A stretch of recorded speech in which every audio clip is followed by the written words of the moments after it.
అమెరికాలో భారత సంతతి సీఈఓ అరెస్ట్. ఉత్తరప్రదేశ్కు చెందిన వ్యక్తిగా గుర్తింపు. వ్యభిచార ఆరోపణలతో అరెస్టు చేసిన పోలీసులు. బోస్టన్ ఏరియా కోర్టు నివేదికలో స్పష్టం. సీఈఓకి కంపెనీ మద్దతు, న్యాయశాఖపై విశ్వాసం వ్యక్తం.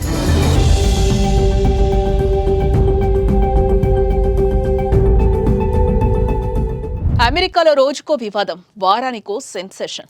వాటన్నింటిలో కామన్ గా వినిపిస్తున్న పేరు భారతీయుల ఇన్వాల్వ్మెంట్ ఉందని. తాజాగా వ్యభిచార గృహాలతో సంబంధాలున్నాయన్న ఆరోపణలతో అమెరికాలో భారత సంతతి సీఈఓను పోలీసులు అరెస్టు చేశారు. ఒక సీఈఓ స్థాయి వ్యక్తి ఇలాంటి ఆరోపణలతో అరెస్ట్ అవ్వడం తీవ్ర చర్చకు దారితీస్తోంది.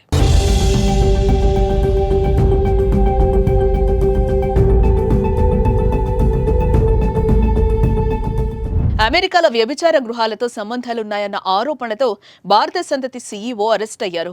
క్లీన్ వాటర్ స్టార్టప్ గ్రేడియంట్ సీఈఓగా పనిచేస్తున్న అనురాగ్ బాజ్పాయ్ను పోలీసులు అరెస్టు చేశారు. ఈ మేరకు న్యూయార్క్ పోస్ట్ ఓ కథనాన్ని ప్రచురించింది.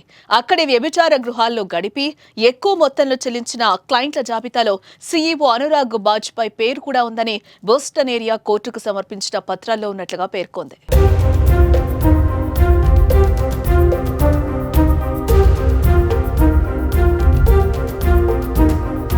వైద్యులు, న్యాయవాదులు, ప్రభుత్వ అధికారులు, ప్రభుత్వ కాంట్రాక్టర్లకు చెందిన ప్రత్యేక క్లయింట్ల గ్రూప్లో అనురాగ్ పేరుందని విచారణ అధికారులు వెల్లడించారు. వీరు వ్యభిచార గృహాల్లో గంటకు $600 చెల్లిస్తున్నారని పేర్కొన్నారు.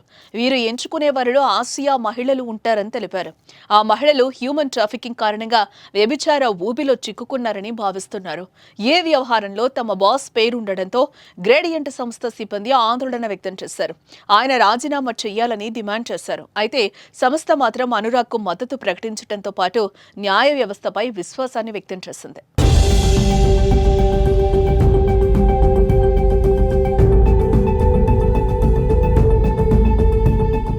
బోస్టన్లో గ్రేడియంట్ సంస్థను స్థాపించిన వారిలో అనురాగ్ ఒకరు. ఈ సంస్థ మురుగునీటిని శుద్ధి చేస్తుంది. 25 దేశాల్లో pharma, semiconductor, mining, food and beverages సంస్థలకు సేవలు అందిస్తోంది. క్లీన్టెక్ రంగంలో అనురాగ్ బాజ్పాయ్ మంచి పేరు సంపాదించుకున్నారు. ఉత్తరప్రదేశ్లోని లక్నోలో పాఠశాల విద్యను పూర్తి చేసిన ఆయన 2006లో యూనివర్సిటీ ఆఫ్ మిస్సౌరీ, కొలంబియా నుంచి మెకానికల్ ఇంజనీరింగ్ గ్రాడ్యుయేషన్ పొందారు.